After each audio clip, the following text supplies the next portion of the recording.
drive to my daughter's house in some back roads in Montana. And I just really wanted to paint it. Of course, it's green leaves, but I'm going to do fall. So I started the background, and I'm a little out of denim, so I just, use whatever I can.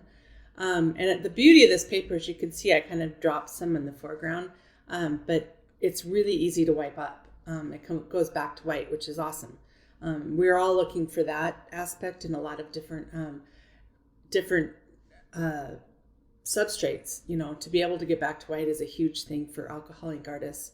So I love it so far. I'm trying different things and same techniques and all that kind of stuff, and it's a great paper. Like I said, it comes back to white very easily, and that's one of the things I wanted to try on this project, especially on the mountains, because even in Montana in October, there's definitely snow in the mountains. So I wanted it to look like it really does look like here.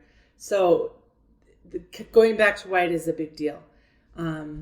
So I recommend it for that reason alone. And it's really smooth, and I haven't noticed that it's stained. But I didn't really use very high concentrated oranges or yellows, and those seem to be the colors that stain the most. But I'll definitely try those on a different piece. So, So I'm going to put some music on and just enjoy the quick little sampling of my painting. Thanks for watching.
Sometimes it's kind of cool to take the back roads of places to see things differently. I grew up in this area almost my whole life. Lived here for a very long time. I grew up here, and there's parts of this I've never seen, and so driving by on this road was a pleasant surprise. And I like to mix my inks too to try to get to the right colors. So, I haven't found a green sometimes that I like, so I mix it. But But yeah, then again, reviewing the paper, and I really do like it. It blends really well. As you can see, to just put a little ink on and then to use some isopropyl alcohol to blend. I like that part. I did notice I did one earlier and it kind of scratched, and I'm not sure if I did that or how I did it. But you could definitely, the ink kind of suck in, and that was a lesson to me. So I'm not quite sure what I did. Anyway, enjoy the rest of the video, and thanks again for watching.